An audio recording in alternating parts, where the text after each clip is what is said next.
Hey, so today I'll be trying to showcase a somewhat safe strategy of beating Taken 3 quickly. And this is mostly for all featured levels runs, for people that aren't that good at Taken and find it inconsistent, which it is really inconsistent. I've been running Taken for a few years now, so I have a bit experience with it, and there are three ways you can go about this. The first way is beating it with the really speedy strat, which is used in speedruns and for ILs, which is quite honestly stupid for an AFL run because it's wildly inconsistent. Let me show you like what you do. I recommend you play Taken 3 first before watching this video, like even regularly, so you know like what I'm talking about. Basically, what you do is use that ramp at the beginning to just fly over the entire level. Let me see if I get it. Yeah, here, and then you see the camera gets off you for a bit. That means you've passed the invisible barrier in stage 3, I think it is. Go through that, and then you fail. Normally you don't fail. Normally if you're good enough, which I'm not. I have like 3rd place, but I haven't gotten like this skip in years now. I'm not as good as it was. I'm rusty. But that's basically what you do for IL runs, and you see it's wildly consistent, because what you do is use the speed from that ramp, hope that the speed you got is enough to go over the invisible barrier, which you know when you've got over the invisible barrier when the camera gets off from you, when you fly over the camera, which I I have like a few YouTube uploads about that, and I call that camera strat, so let's call it camera strat for now. So what we're going to be doing here, what I'm going to show you is, as I mentioned, there's three ways of beating this. The first one is what I showed, which is inconsistent. You just have to pray that you land on the trigger, which the trigger basically is above the kid's head, no, above and to the left of the kid's head. So a bit above of the wheelchair guy is the trigger for the win. And it can get like really confusing because you can be inches away from the trigger and one trigger, and it can really piss you off. So what I do, I will dab anti-camera strat, because why the fuck not?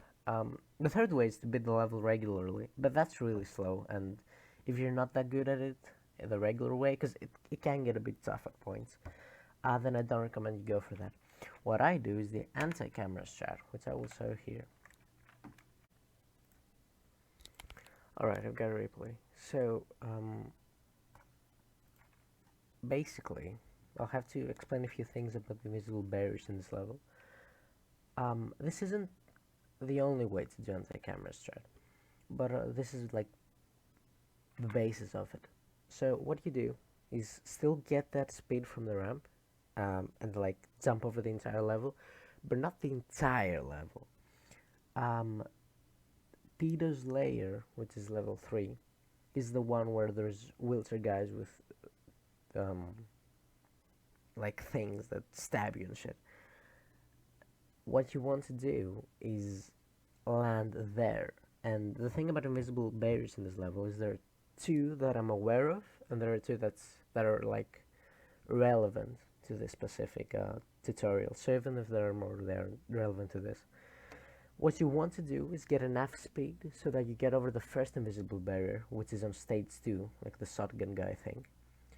And as long as you get over that, you won't know when you get over it, but like you'll get it with feel if you practice it enough. You kind of just you want to keep going with speed on the first few like seconds of airtime, so that you're sure you've gotten over that. And then what you want to do, like here, I keep going, and I'm like, all right, I'm probably over it, and I start pressing space, which is break, and I start like doing slower that hopping, so that I hit the wall. Thing is, I don't hit the wall here. I get is it below the wall? I think I got either a bit above the wall, so I got over it, but not way too above, so I didn't like skip the entire thing, or I got a bit below the wall. Either way, I didn't hit the wall. Um, but what happens usually is you hit the wall, and then like by going slowly at it though, so that you don't explode. So that's why we press space, and then I do left and right, like slowly, so that I don't have much momentum going into the wall, and then I know, okay, here I'll land right about in the middle or towards the start of the level. And what you do is start that hopping while you're descending, so that you don't explode from impact from hitting the ground. So you start pressing left and right and that hopping. But your objective when you're that hopping while going while descending is to slow down your speed, your momentum, to start going up while going down, which means just to put resistance on the force of you going down, so that you don't hit with much impact, and that you're alive. So when you do that, you kind of get like through them carefully. Or what could happen is what happened to me in this replay, and you just kind of, I still dad hope so that I don't die from the impact, and you just kind of get through them however you can. And your objective is to come to level 4, Leap of Faith. Once you're here, by those means that I explained, you basically just get, usually there's a thing here that comes through, and you eject, and you grab it, and you go through the entire level. But that's a bit too slow, and that's like regular route. If you are comfortable with anti-camera strat, don't do camera strat. Like, if you don't feel comfortable with this, then just do regular taken. Even if you're bad at it, just do regular. It's way more worth it than going for anything else. But this is for people who feel like they want to not be too slow at taken, but at the same time don't feel comfortable with camera strat. And who fucking does? Like, seriously, if you're going for an AFL run and you decide to do camera strat, you're an idiot. And I did that, so I'm an idiot. You know, I'm not calling you out if you did, but you know. So what you want to do here is keep going with your bike.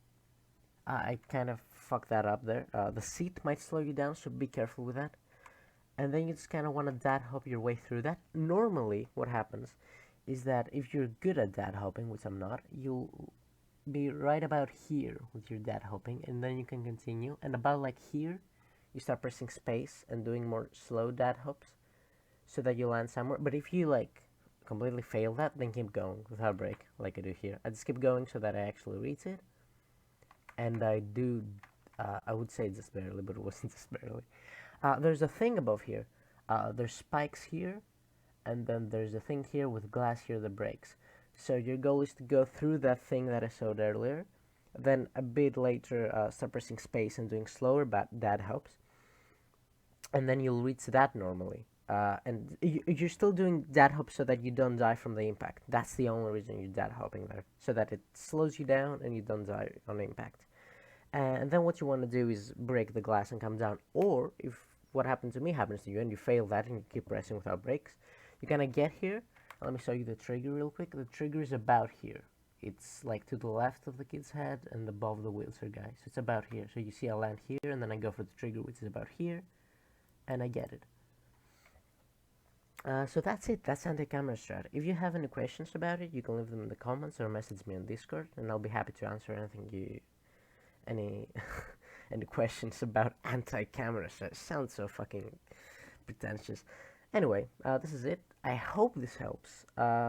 If you guys have any other strategies that you think are better for Taken 3, are like safer than camera strat and faster than anti-camera strat, make sure to let me know.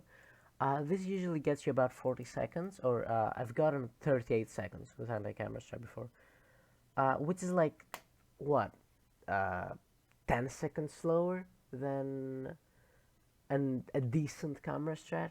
It isn't much timeless, and it kind of saves you from camera strat being so inconsistent. So yeah, I hope this has helped.